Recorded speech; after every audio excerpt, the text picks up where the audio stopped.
Hello, everybody, and welcome back to the Damage Report. I'm John Aderola. It's Friday. We're so close to the weekend, aren't we, Brett? Aren't we, Brett Ehrlich, host of Happy Half Hour? I am really happy to be here. I'm happy to have you here. We're very close to the weekend. We have an interesting episode of Happy Half Hour Later today. Yep.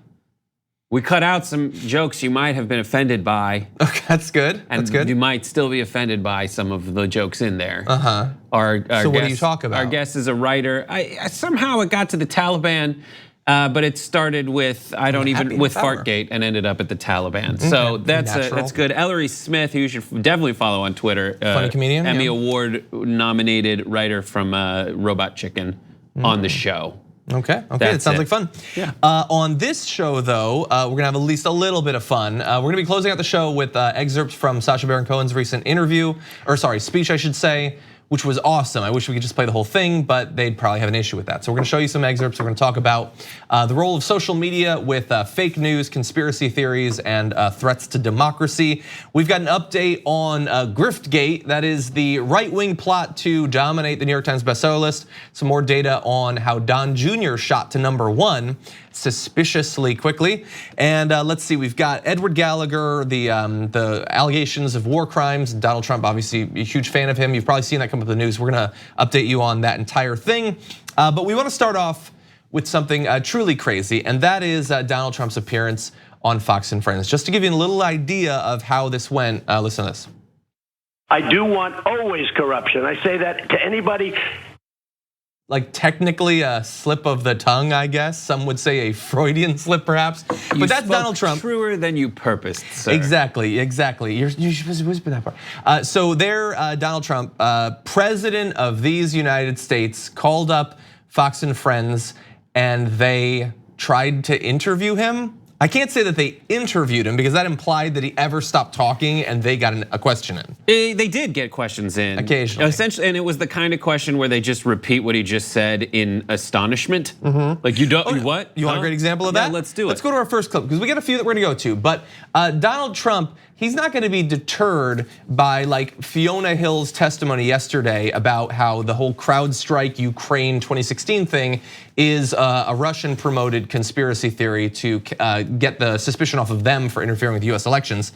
That was just yesterday, that was debunked yet again. Donald Trump today spreading it on Fox and Friends.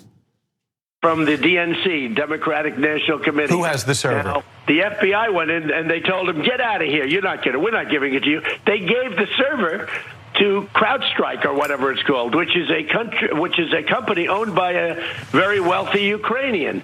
And I still wanted to see that server. You know, the FBI has never gotten that server. That's a big part of this whole thing. Why did they give it to a Ukrainian company? Are you sure they did that? Are you sure they gave it to Ukraine? Well, but the next words out of Trump are like, that's what I hear. That's the word. That's the word. That's the word. There's a lot of words on the internet. You should not trust most of them. Most of them are bad words. This is so horrible.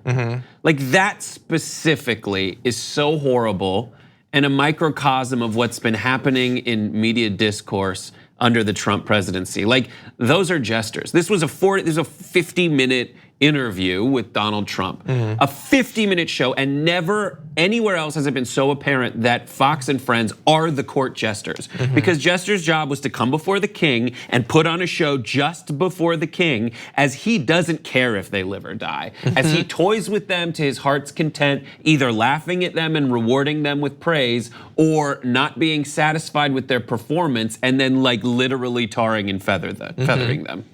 I like the metaphor, and I think that there's something to that. But like the jester's supposed to be able to talk every once in a while. Like this is the jester. Like, are you sure you want? Don't pick that up. No, don't throw that through. Mr. President, seriously, don't eat that. That's not every food. Other day when he's not on the show is the jester's performance. That's true, yes. But this is that moment where the king gives them feedback. Yeah, that's true. true. It. And it becomes so apparent in this moment as they just stare. And the producers need to do something else visually with that. I can't. Of them and I don't understand how people watching that at home don't see their beloved Fox and Friends faces just melting with sadness. Are you sure about that? And like occasionally, I want JR to make a mashup for the main show, but he'll be talking, like start talking and don't stop talking. You're so the president. today I've decided that my Mr. shoes were too tight. What happened was the tightness of the shoes. That's what they do. He keeps talking. They try to get a question because he's rambling off, and they try to get in, and they can't. And then they smile at the camera because they know this is pointless. We don't even need to be here. We should have just given him, sent him a webcam, and he could broadcast an hour to the Fox audience. But anyway, to the content of what he said there. He said the FBI came into the DNC and tried to get the server. And they said, "Get out of here, FBI," which is a thing you can legally do somehow. And they didn't give the server. All of that is nonsense, and it's so many steps of nonsense that it makes you just feel like a crazy person. CrowdStrike is not a Ukrainian company. It's a company based in California. That's what it is. There wasn't a server. There were 140 servers. Some of them physical servers, some of them digital servers. Information existing in the cloud, which is a concept that you're not going to get the president to understand. There was no one server to hand over. There were many servers which were imaged, and all of the information was given to the FBI. The FBI, which, by the way, along with 16 other intelligence services of the United States, all agree that Ukraine was not meddling in the 2016 election. It was Russia. But he is spreading this conspiracy theory, which can be, if you go back far enough, the origins are the Russian intelligence services themselves. He is continuing to spread an already many times debunked conspiracy theory in the midst of this impeachment inquiry. And that's his defense. And he isn't even spreading it right, which only serves the purpose of conspiracy theories at large, which is just this cloud of doubt. Yeah, just say a bunch of stuff. And that is his only goal. And I don't want to get in the way of all the videos you provided. Yeah, exactly. Okay, so let's move on. The thing that we love to point to is anytime somebody looks bad for Trump, he doesn't know them anymore and they only got him coffee once or whatever. So Volker and Sondland both testifying today, or this week I should say. Here is Trump on both of them. First of all, Volker, I don't know him. This guy, Sondland, hardly know him. I've had a couple of conversations with him. I see him hanging around, when I go to Europe. But he was really the European Union ambassador, and all of a sudden he's working on this, and ask about that. Like Brian Kilmeade's got his hands like between his legs, like what are you talking about? And Ducey keeps like glancing to the side, like we're listening to a crazy person. Yes, you know both of them. Of course you know both of them. You had so many conversations with Gordon Sondland. He gave you $1 million, and it's not just that it's a bad defense to say that you don't know these people working for you. It's that if that were true, which it's not, it would make you look incompetent. And he doesn't seem to get that you're apparently surrounding yourself with all these people that you've given a great deal of power and authority to, and you don't know who any of them are. So at no point have most voters really cared about the ins and outs of the diplomatic apparatus, right? And at the very least, we've had this base level of confidence that the people who are in charge of the diplomatic apparatus know anything about it. And the truth here is he knows nothing about it. No. And yes, at times our faith that they have honor and dignity and acumen is misplaced, misguided, and it gets us into trouble. We have gotten into wars for no good reason. But in this situation, you don't even have someone who cares about appearing like they give a crap about how international relations works at all. All he's looking to make points with is to echo the kind of like idle speculation people have around water coolers at work when they've already talked about sports for the day. Yeah, you know exactly. Yeah, and so Gordon Sondland, a guy he doesn't know, when the whistleblower complaint comes out, he like in a rush calls him up and yells, "I don't want anything, I don't want anything, I don't want quid pro quo." But you don't even know that guy. Why are you confiding with him? None of it makes sense. That quid pro quo thing, the thing that he read from is like, yeah, if someone just found out that you might have committed robbery and they call you and they're like, no robbery, thank you, bye. And then the New York Times prints, hey, this makes it hard to know exactly what was going on, because they pretend that we don't know when these things happened. But anyway, let's move on to another part. How petty is Donald Trump? Well, according to him, look at what was one of the things that influenced him wanting to get rid of Marie Yovanovitch. This ambassador that, everybody says is so wonderful, she wouldn't hang my picture in the embassy, okay? She's in charge of the embassy. She wouldn't hang it. It took like a year and a half or 2 years for her to get the picture up. She said bad things about me. She wouldn't defend me, and I have the right to change an ambassador. And Rudy didn't say good things, but he wasn't crazy about it. It wasn't like a major topic, but I have the right to change. This was an Obama person didn't want to hang my picture in the embassy. It's standard is you put the president of the United States picture in an embassy. This was not an angel, this woman, okay? There are a lot of things that she did that I didn't like, and we will talk about that at some time. Okay. But I just want to let you know, this was not a baby that we're dealing with. No, we are dealing with a baby on television right now. The picture, like Brian when people Kilmeade's say, like moving, like when people say the president can get rid of any ambassador for any reason, they're not talking about whether you'll put their picture on a wall. yes. No one's talking about. And also, she's an Obama person. Yeah, she was appointed to Ukraine by Obama, but before that, Bush put her in charge of Armenia. Like, she was in charge of what? Armenia and another country. Like, she was an ambassador under Republican presidents for multiple administrations. Yeah, she's not an angel. She's not a baby. She is a career diplomat. That's what she is. She's a grown up. You're a baby, and you're a baby. I'm sitting at a desk, and I have to yell at the president that you're a baby because you're clearly a baby. What we need to do for those reaction shots, you said they need to mix it up. What we need to do is we need to do a triple box. We need to have the full shot, and then we need to have close-ups on Ducey's face and Kilmeade's face so that Trump fans can see how uncomfortable Trump makes his biggest cheerleaders in all of media. They're looking at him, and you can see on their face that "Hello Darkness, my old friend" music playing in the background. Like, they're shocked by how stupid this person is. Kilmeade keeps shifting in his seat because he's so uncomfortable. Steve Ducey, a guy not known for his intellect, smiles occasionally at how stupid the president is. He went after Ducey during the thing. Do you have that? No, I don't have that. He went after Ducey basically when Ducey said that he needed to confirm stuff. He was like, I need confirmation on that, referring to something that the president said. And he says essentially, you don't need verification. He says, I don't, on the whistleblower's name. Yeah. And Ducey's like, well, we don't have verification that is the whistleblower's name. And he goes after Ducey and says, oh yeah, I like that you said that, but you don't need verification. Exactly. This is the president of the United States. And usually they specialize in taking little sound bites from the president, little sound bites from other stuff, not the raw material, taking those turds and polishing the crap off of them, and then presenting them to their audience in a way that doesn't seem wildly embarrassing. But in this situation, you see what happens when they can. When the mic's open and the live feed is submarining your integrity, the question is, are the people watching it able to perceive the president as anything less than perfect? And I don't know. We got to go on for just another minute because there's a little bit more craziness here. Donald Trump brings up Adam Schiff. And I want you to watch this video and then we can speculate about what exactly he's implying here. Well, there's only one person I want more than Where's Hunter, and that is Adam Schiff. I want to put that guy with his way. What's your first question for Adam Schiff? I almost said something that might have been slightly controversial. Yes. I didn't just say I'm learning. See that, Steve? I'm learning. But after all these years, I finally learned. So they're awkwardly smiling.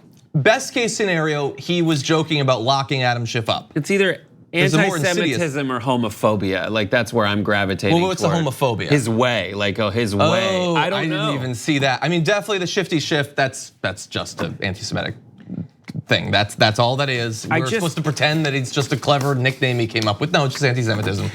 But the goal of this is just to obfuscate, just to have enough of a word cloud of catchphrases from conspiracy theories people vaguely know. Just the ability to say CrowdStrike, it's like going squirrel. Yeah. But like Fiona Hill in her testimony, she summarized like what she's afraid the Russians want. And I know people hear the word Russia and they're like, Russiagate, you go, I'm going away now. But regardless of whether it comes from Russia or anything else, but the idea that she says like they wanted to make sure whoever they had bet on or whoever they tried to tip the scales would also experience some discomfort, that they were beholden to them in some way, that they would create just the kind of chaos we have in our politics. So I just want to again emphasize that we need to be very careful as we discuss all of these issues, not to give them fodder that they can use against us in 2020. And to create this doubt, and what you see is all of the people that doubt, the people without integrity, that doubt has emboldened to gravitate toward that ambiguity. And that's why you see the Fox and Friends people who have no problem mortgaging their integrity. You see Jack It Off Jim Jordan mortgaging his integrity and coming before everyone on the stage and jacketing off all over the Constitution. Devin Nunes, who is currently— What do you have on Devin Nunes? Devin Nunes has sued a fictional cow on Twitter for being mean to him. For being mean to him. Also, he's suing his mom on Twitter, and he has the lack of integrity to start every statement with, "This is a huge waste of resources and a bastardization of the legal system." That's Devin Nunes. It's the people who have no integrity, and they will absolutely go before the American people, hoping, praying that no one gives a crap. And you just need to give a crap. Yes, I agree with that last point at the very least. Jacket off Jim Jordan. Okay. He takes the jacket off is the joke. We'll see in a little bit.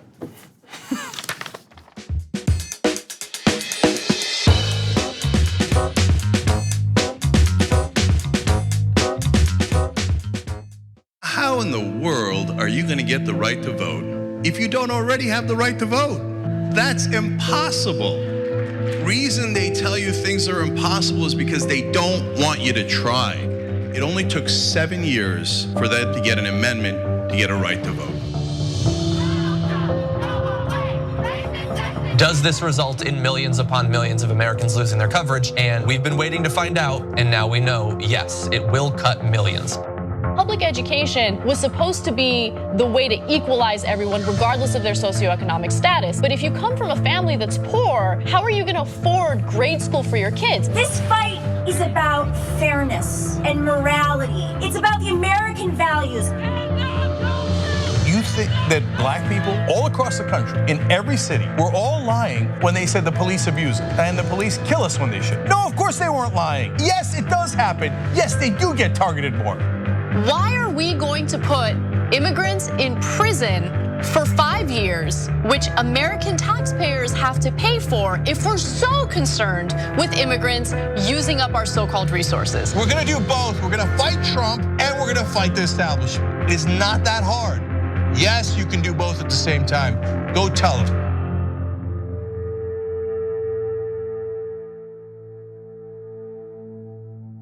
The Monsanto Corporation continues to sell an herbicide called Roundup. You should know that recent studies have linked this commercial herbicide to a significant increase in non-Hodgkin's lymphoma. A diagnosis of this type of cancer can be devastating to you and your family, while Monsanto continues to profit from these sales.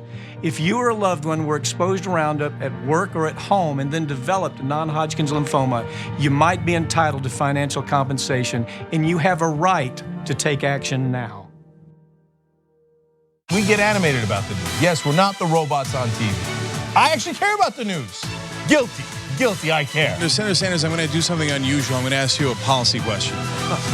Hey, how dare you? That's the problem, you're the problem. Don't ever attack the Republicans. Where the is the liberal media? No, these are all establishment guys.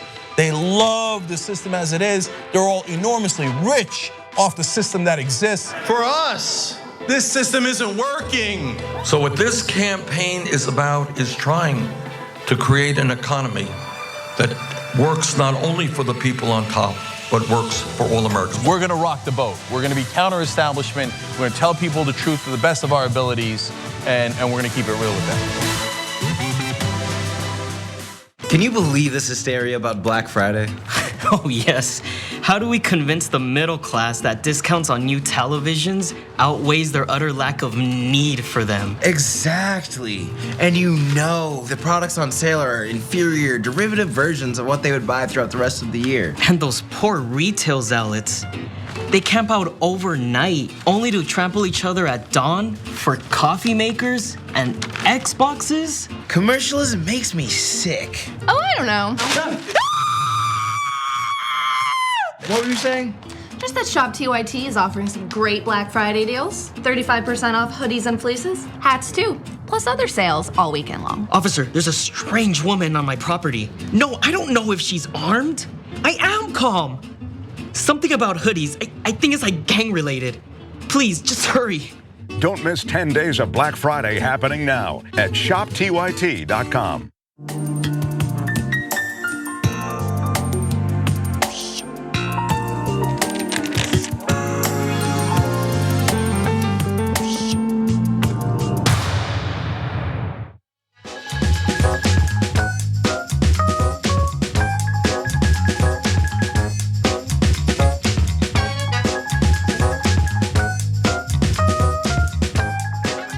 Joining us now, congressional candidate for Illinois' 11th district, Rachel Ventura. Welcome to the Damage Report. Thank you for having me on. Glad to have you here. So this is the first time we're talking, and as we like to with candidates who join us for the first time, we want to get to know them a little bit. You're going to be taking on the Democratic incumbent in this race. That's Bill Foster. He's been around since 2012. What is your background going into this race? So first, I'm a mother. I'm a single mom, and I've worked as an actuary. I have a background in mathematics, and I've worked as a naturalist. I have a background in biology as well. And I currently serve on the Will County Board. I am a progressive Democrat, and I ran a tough race for the people with no strings attached in my last campaign, and was not expecting to run for Congress this year. But I went to Bill Foster in February of this year with our revolution, and we asked him to support the Medicare for All bill. As a Democrat, we thought he would support it, so we were surprised when he turned it down, saying that ACA was the better option. And then in June, as a scientist, we thought he would be supporting the Green New Deal. Being a naturalist who fought to protect the longleaf pine forest, to me, this is a no-brainer. Gets us off of fossil fuels, but also is a $16 trillion job package that puts Americans back to work.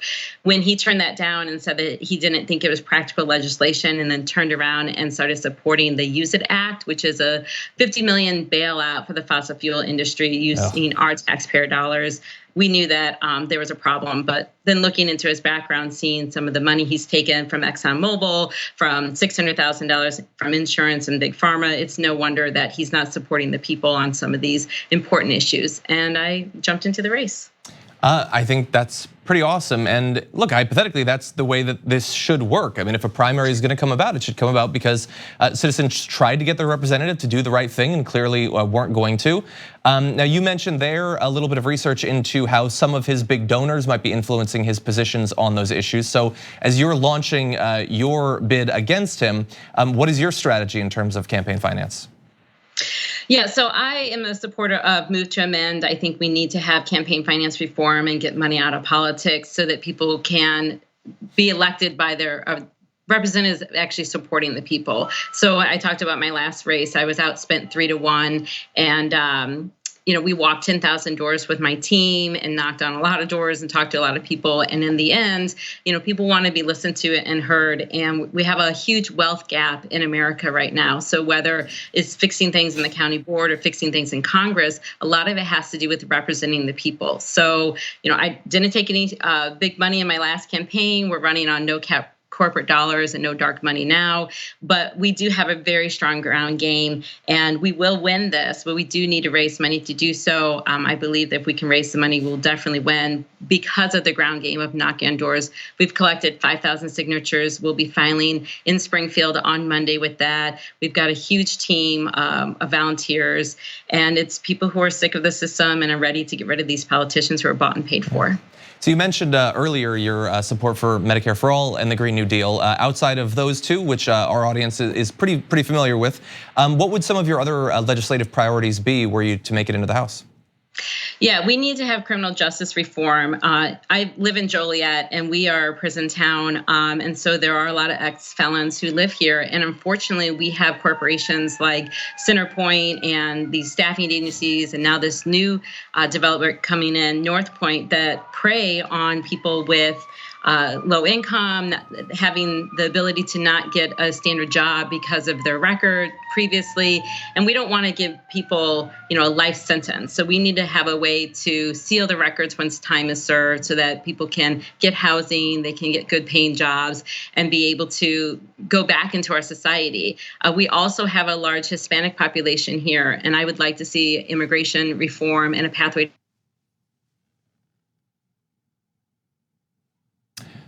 Okay, it seems like we might be having a little bit of trouble with our connection. Let's give it just a second and see if we might be able to resume that.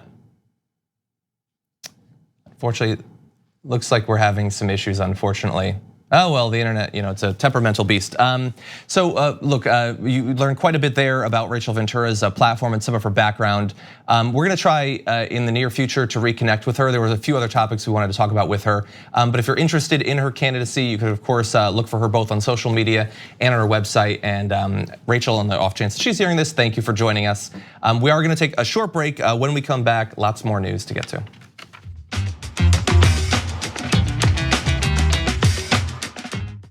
Trump has already launched Trump TV. In fact, they recently did a weather report. So why don't we go to the Trump Weather Channel and see what they have to say about this story.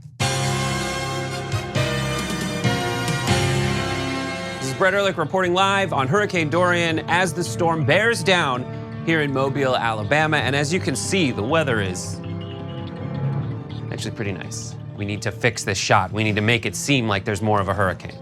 Okay, actually, let's go to some video of a hurricane. Oh God, that's what a hurricane would look like if one was here. And that's scary, isn't it? And actually, if you listen really close,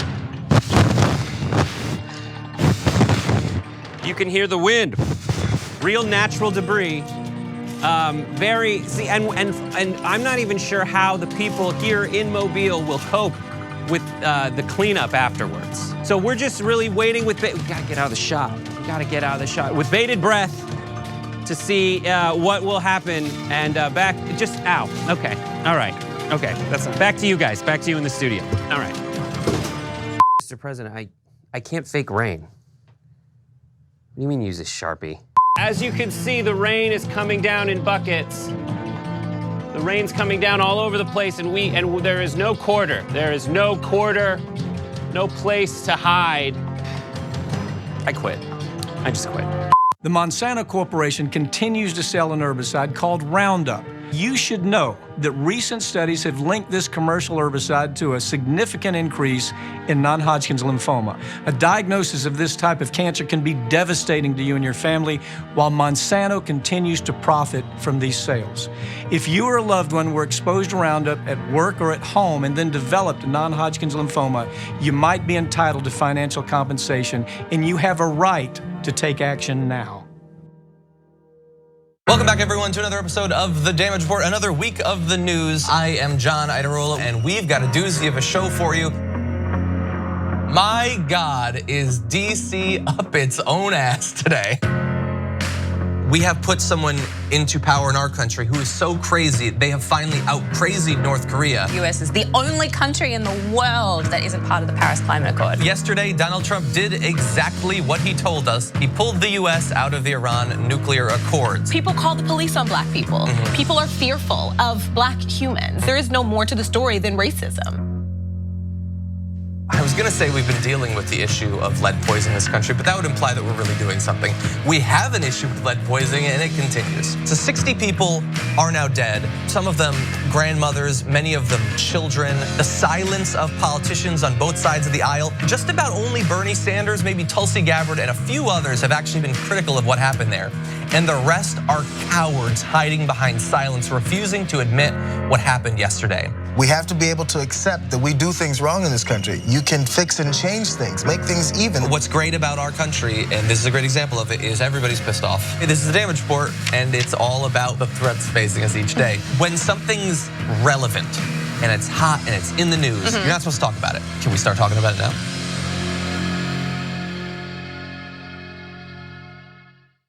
Climate is changing fundamentally, extremely, and non-linearly. It's becoming worse now. It's not when the levees burst that is the problem. It's in the anticipation of that. So I hope every human being is safe. And by human beings, I do not include multinational corporations, especially the ones that started climate change in the first place. What we're currently doing right now in cutting emissions is clearly not enough. There will be ramifications to what Trump is doing. I don't want people to suffer, but I feel like there's gonna be a lot of suffering because we have an imbecile as our leader.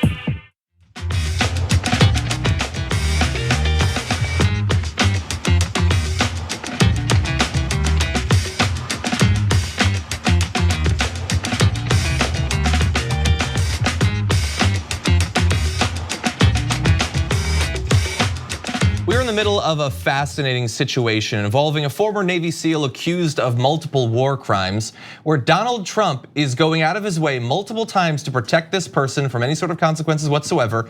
And oddly, I've never seen this before, the Navy persisting in trying to have some sort of consequences for what he's alleged to have done. So it's complicated. We're gonna try to catch you up on all of this. Most recently, this is Chief Petty Officer Edward Gallagher. The Navy announced earlier this week that it's considering kicking him out formally out of the Navy SEALs, even though Donald Trump seems clear that he does not want that to happen. So Trump had tweeted, the Navy will not be taking away warfighter and Navy SEAL Eddie Gallagher's Trident pin. This case was handled very badly from the beginning. Get back to business. Now this follows Gallagher, when he was ordered dropped in rank from chief to petty officer first class. But last week, Trump reversed the order, directing Gallagher's restoration as chief petty officer. So they tried to demote him, and Trump overrid that. Now they're gonna try to kick him out of the Navy SEALs, and Trump is giving some indication that to the extent that he is able to, he will stop that from happening. In the current case now, Gallagher received a summons Wednesday for a peer review to decide whether to recommend his removal from the SEALs, along with 3 officers accused of covering for him. The announced review came 5 days after Trump initially reversed that demotion. I don't know if this is a universal term, but monolithing, I believe it comes from 2001: A Space Odyssey, where from space magically a monolith appears and suddenly just decrees that primates will be the dominant species on the planet. That's how Trump works with soldiers. He just swoops in, and without any real care, it could be by chance, he just randomly selects a soldier he likes, and suddenly it's the end all be all. He must be this soldier's champion. Yeah. And that whim overrides all of, and I say this on your show a lot, like there are norms that exist that are stupid. There are norms that exist which are good and have reasons for existing. And those norms are the oversight that it seems that Gallagher would otherwise be subject to. But Trump just showed up from space and is like, this guy looks like a soldier. We should protect this soldier. Yeah. Meanwhile, Vindman comes in and gives his testimony. Oh, that's a bad soldier. He's a foreigner. Yeah. When are we gonna get an American to testify? Yeah, and so supposedly Pete Hegseth of Fox was advocating for Trump to take up this guy's case for some time. But anyway, look, we're gonna give you a little bit of an overview of what Eddie Gallagher is alleged to have done, why this matters, and why it is so bizarre that Donald Trump is taking these extreme measures that he is. But even this, just to give you an idea, this is just going to be the beginning. You can do more research and find out more of the concerns that were expressed about him. But basically, Gallagher was accused of fatally stabbing a young wounded fighter for the Islamic State militant group, posing for a picture with the corpse, and shooting 2 civilians from a sniper's perch in Iraq in 2017. Gallagher was found guilty on the charge involving the photo with the corpse, but not the others. A Navy commander said that text messages sent by Gallagher prove his guilt. One message said, quote, "I've got a cool story for you when I get back. I've got my knife skills on." Another text stated, quote, "Good story behind this. Got him with my hunting knife."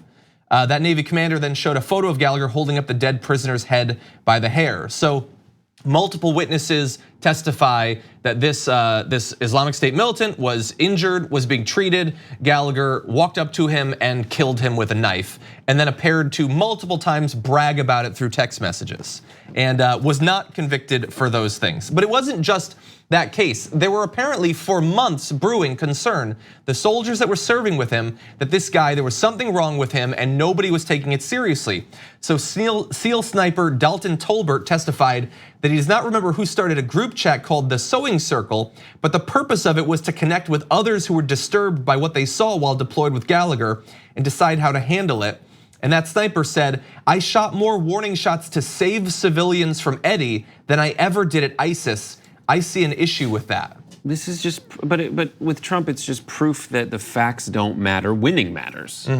He's already decided that this guy didn't do something. Does he know what that something is? No. Does he care what that something is? No. Will any amount of evidence show up and convince him that actually Gallagher needs to suffer some kind of consequence? No, it never has and it never will with him. Yeah, so it doesn't matter that just murdered someone with a knife, that he, a couple times he was on post as a sniper, And either out of boredom or hatred or God knows what. He killed a young girl, is alleged to, killed an old man. Apparently there were times when with either a machine gun or a rocket launcher, he would just fire it into areas that Iraqi civilians lived in. No, there was no reason, there was no threat coming from that area. He just started firing into an area that civilians lived in. And now, knowing all of that, and whether you think that these individual charges are true, I would simply say that the fact that an entire group of his soldiers are raising concerns about him, that concerns me. Trump would have at least been briefed on all this, asked earlier this year about his policy of potentially pardoning war criminals. Here's what he had to say. Are you considering pardoning war criminals? And does that endanger our troops? We're looking at a lot of different pardons for a lot of different people. Some of these soldiers are people that have fought hard, long. You know, we teach them how to be great fighters, and then when they fight, sometimes they get really treated very unfairly. Yeah, very unfairly. He's had effectively no consequences whatsoever. He almost faced a demotion for apparently killing multiple civilians. So bear that in mind.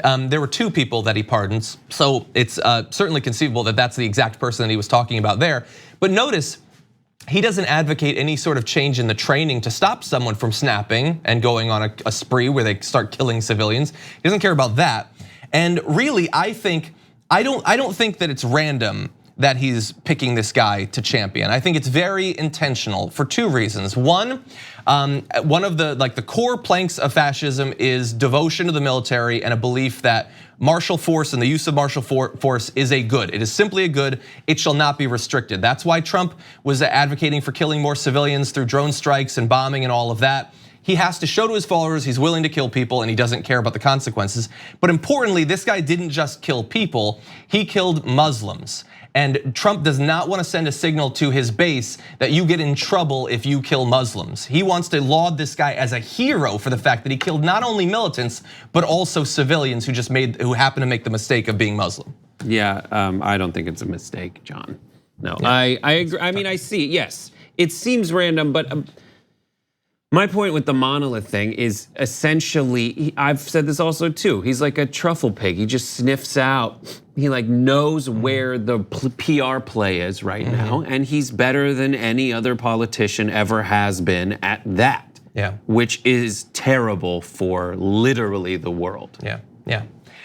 Yeah, look, I say support the troops who raise concerns about someone who's apparently out of control. I say support them.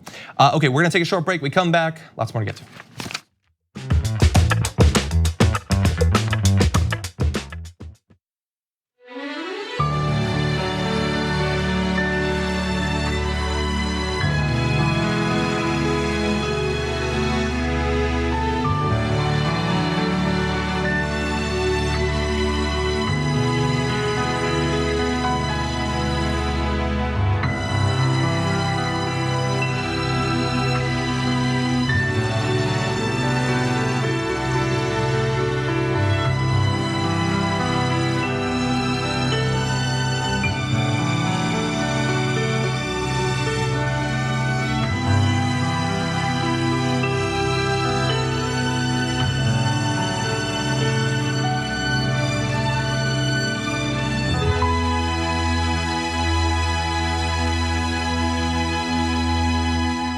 Hi, I'm Bartholomew Joseph Kyle. I do audio for the main show, The Young Turks. I also do audio for Post Game. I started in 2006. I met Cenk Uygur at the Iraq for Sale screening that was directed by Robert Greenwald. And watching that, I want to figure out a way to be part of something that's genuine and authentic.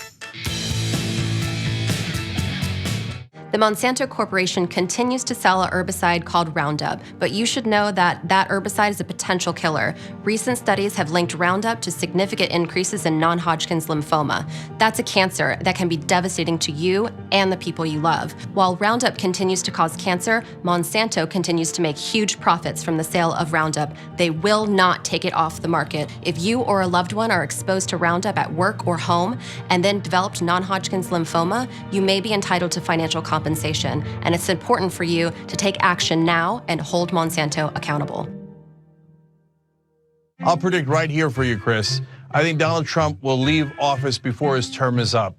He'll be humiliated, embarrassed, and I know him. He's not going to want to lose, and he's going to run for the hills. You got that bet all day long. Okay, let's get after it. Now, so look, Jake has made some good predictions, and this is in good fun. I could not disagree more. There's a little bromance between the two of them. You got that bet all day long, Janky, you. Oh, you stop. In the meantime, let's call him out on the damage. But I just got a Roku set. Did basically a little bit of channel surfing, and I was like, there we are. Yeah. There we are. And then I turned it on, and it was John and Brett on Damage Report making fun of me. Oh no. So you are so busted. I even took a picture of it, okay? They're talking about my predictions. I got a new prediction for you, John Idarola.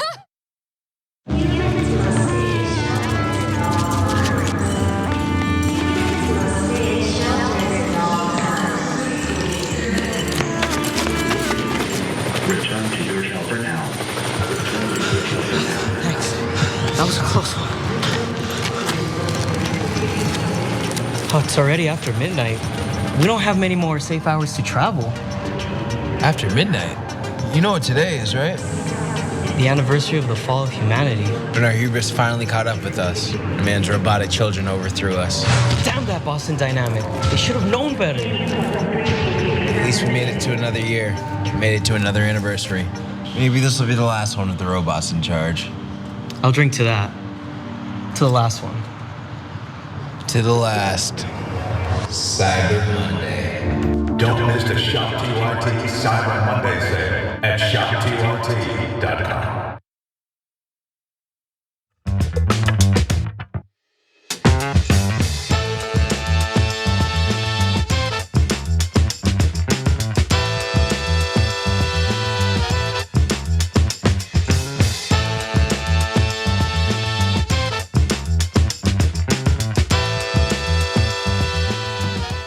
Last week, I revealed my research into how a number of right-wing writers have ended up as New York Times best-selling authors using bulk purchasing to make it seem as if there's a lot of individual unique interest in their books, boost them onto the bestseller list, and then they get to claim to be a best-selling author. Now, this was started because of Don Jr., who was very, like his father was talking about on Twitter, how good of an author he was.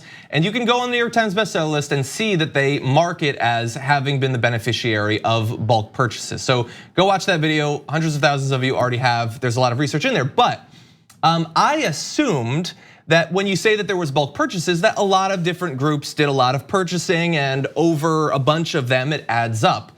But in this particular case with Don Jr., it was quite a bit simpler than that. We're finding this out thanks to Nick Confessor, reporter for the Times, who has this tweet: new FEC disclosures show a single large RNC payment of almost $95,000 to Books-A-Million in October, a few days before Triggered was released. An RNC spokesman confirmed that the expenditure was connected to their promotion of Don Trump Jr.'s book. Now, the RNC spokesperson was reached out to, had previously said, we haven't made a large bulk purchase, but are ordering copies to keep up with demand. Right, we demand that we make bulk purchases. Yeah, so Nick reaches out to them with the new information, and they say, we stand by our statement. Now, this is important because that figure, $95,000, I don't think is coincidental.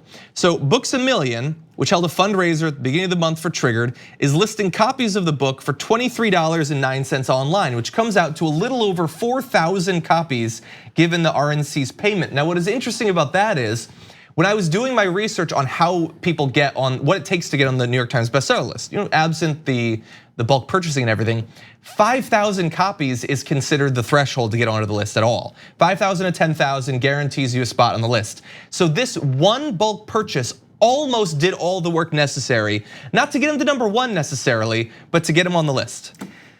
I'm starting to think that Donald Trump's children are the benefit of his being involved in politics. They're beneficiary, yeah. Where's Don Jr.? But it's like, John, this happens everywhere. This is the sad part about it. This happens with pretty much everything. And it's hilarious that it still happens with books. Like, books are like this thing that are supposed to legitimize you. Books are what get you on like CNN. Like if you have a wildly popular web series, or sometimes if you have like a following on Twitter, that's not enough. But magically, if you have a book coming out, the person who, funnily enough, is booking major TV shows goes, okay, great, because I know how to do that. I know the email of the person who works at Simon & Schuster, and I know that they'll send me the right package so we can do that still of the book's cover and where to buy it. And that's it, and that legitimizes. And we are having an author on. And not just, so that's with like books legitimizing people, but like on the right, there is so much money that gets invested into boosting the profile and reach of all of these right-wing media outlets too. So if you see Prager University, like they spend so much money propping up thousands of dollars. Like 80,000, I forget, I saw something, don't hold me to it, but it's like the tens of thousands of dollars a month. On Facebook advertising, in right? paid advertising. So you wonder, oh my gosh, is the right wing that far ahead in terms of, at the beginning, are they that far ahead in terms of an audience? No, they paid for it. But when people look at the view count underneath, now they seem to say that like, oh my God, that's legitimate. That has 150,000 views. So I can add to that. I can watch that. It is real. This goes all the way. I mean, I remember I had a job with Yahoo back in 2004 or 6.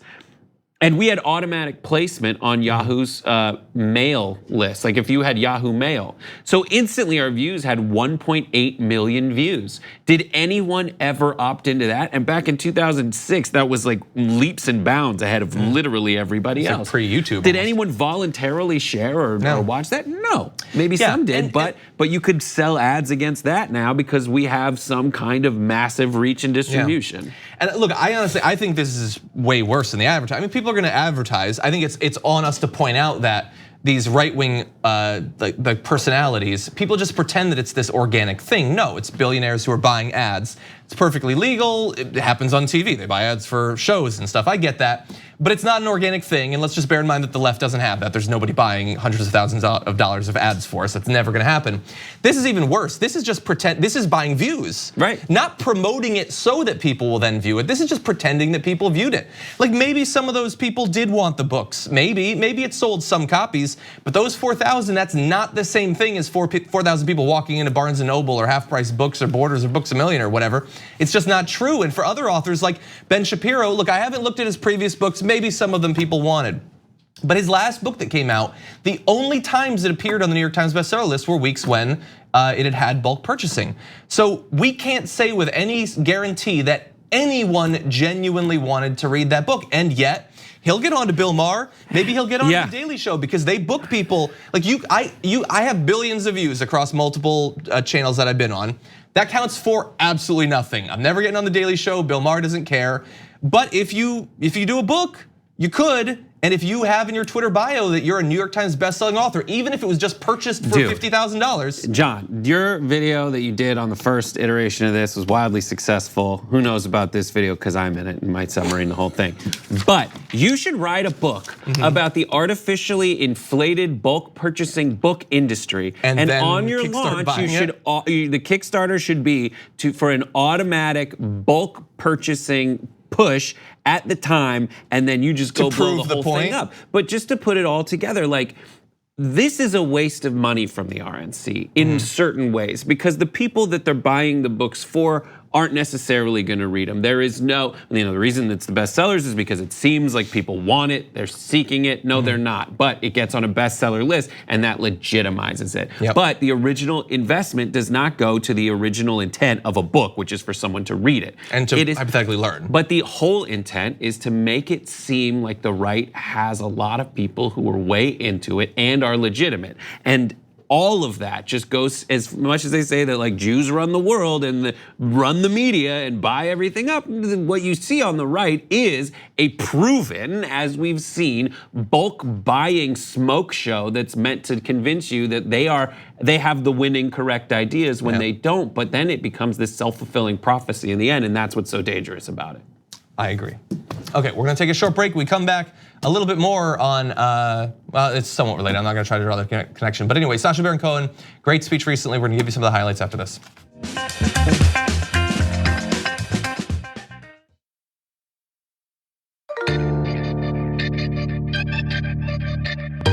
People work hard for what they have, and if you want more, you gotta do it yourself.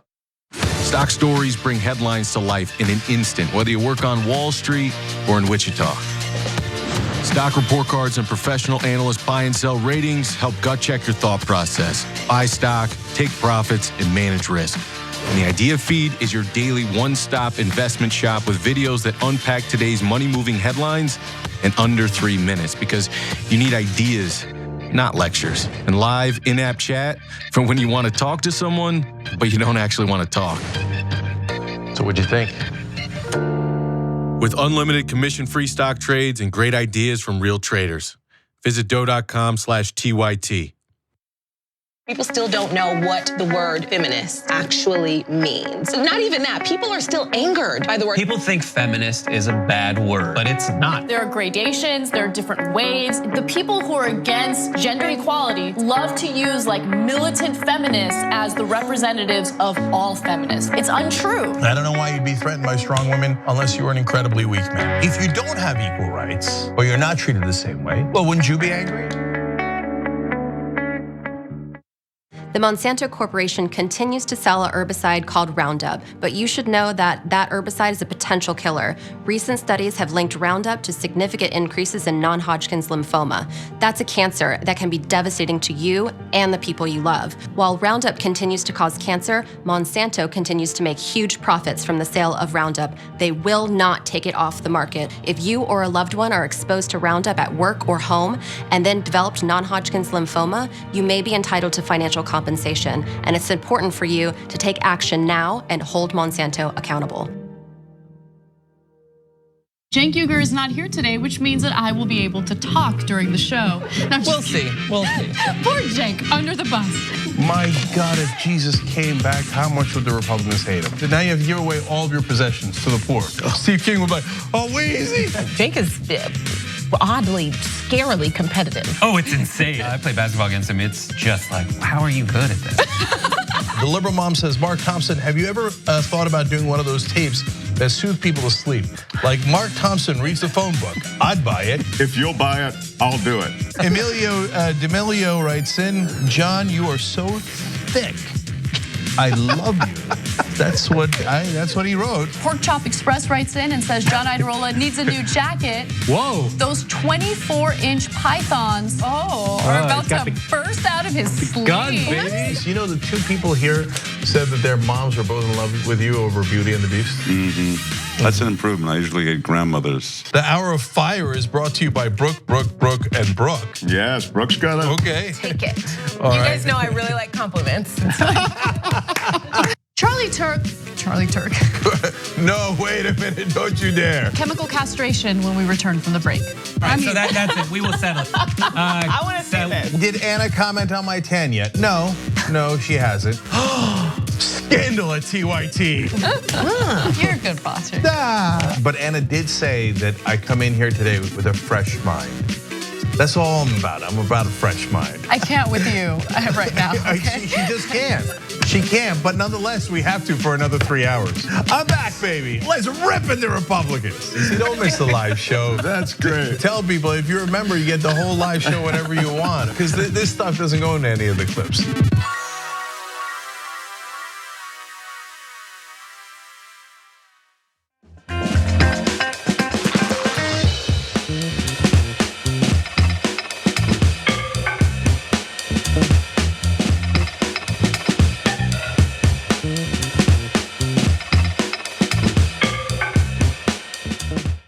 Sacha Baron Cohen just received an International Leadership Award at the Anti-Defamation League and gave an amazing speech where he highlighted the corrosive effect that social media has in amplifying lies, fake news, and conspiracy theories. I want to show you a couple little bits from the speech, which you should definitely watch in its entirety. Here he is on sort of laying out the threats. Today, around the world, demagogues appeal to our worst instincts. Conspiracy theories, once confined to the fringe, are going mainstream.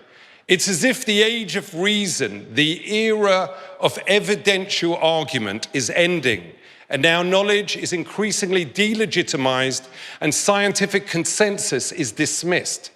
Democracy, which depends on shared truths, is in retreat, and autocracy, which depends on shared lies, is on the march. Hate crimes are surging, as are murderous attacks on religious and ethnic minorities. Now, what do all these dangerous trends have in common? I'm just a comedian and an actor, I'm not a scholar, but one thing is pretty clear to me. All this hate and violence is being facilitated by a handful of internet companies that amount to the greatest propaganda machine in history. He specifically lays out the Silicon Six. 6 really powerful people that influence what billions of people see. I know that he does political work, and you can't watch, Who is America without knowing that he obviously understands quite a bit about what's going on in our politics. But I was pretty shocked by that speech. It showed a great understanding of the threat, both inside of the US and internationally, that we're facing from social media and how it's been co-opted by some of the worst people operating. Right, and he also speaks to like the algorithms that promote stuff, and it's stuff that is, whether you've thought about it or not, you may have felt it, and you may have played into it over time, and it might have played you over time, which is, he says it's easier to spread lies than it is to spread truths. It only surfaces stuff that gets engagements, and things that get engagements are things that you wildly disagree with or that are blatantly wrong, and what idiot could potentially ever agree with them? And those are the things that get surfaced. That in itself warps our discourse away from the things people would normally talk about, which are just like things that they mildly might agree on. Like most discourse was small talk, like, yeah, it is raining outside. Yeah, the sun came up this morning and it was cold. Like that kind of stuff that we all can touch base on. There is no touching base anymore. It's catering to base. And that's what's so terrifying, is that the people in charge of those feeds are essentially looking to make as much money as they can off it, so that they play to the catering to the base aspect more than what they even say when you ask them, and when they've made course corrections in the past, which is it's just about connecting with family, especially with Facebook. Yeah, on the engagement, he says at one point, they rely on generating engagement, and nothing generates more engagement than lies, fears, and outrage. He says they care more about boosting their share price than protecting democracy, unaccountable to any government, and they are living above the law. So he gets in, we're gonna show you a little bit more of the video in just a second, but understand that if you watch the full speech, which you should, it's 24 minutes long, he talks specifically about Mark Zuckerberg, and he goes through multiple arguments that Mark Zuckerberg has made to evade accountability or reform for Facebook, as a great example of the Silicon Six. And he dismantles every one of Mark Zuckerberg's arguments, one after the other. It's just really fascinating. And I wanna go on just a little bit more to the effect of social media in spreading propaganda. Here's what he had to say. Facebook, YouTube, and Google, Twitter, and others, they reach billions of people. The algorithms these platforms depend on deliberately amplify the type of content that keeps users engaged. Stories that appeal to our baser instincts and that trigger outrage and fear. It's why YouTube recommended videos by the conspiracist Alex Jones billions of times. It's why fake news outperforms real news, because studies show that lies spread faster than truth. And it's no surprise that the greatest propaganda machine in history has spread the oldest conspiracy theory in history, the lie that Jews are somehow dangerous. He goes very in depth into how anti-Semitism has been spread through all of this, and he talks about how Facebook and other places have had to deal with the fact that like Holocaust denial is spread on their platforms, and he says that sometimes the executives say, well, it's just people who disagree about what happened.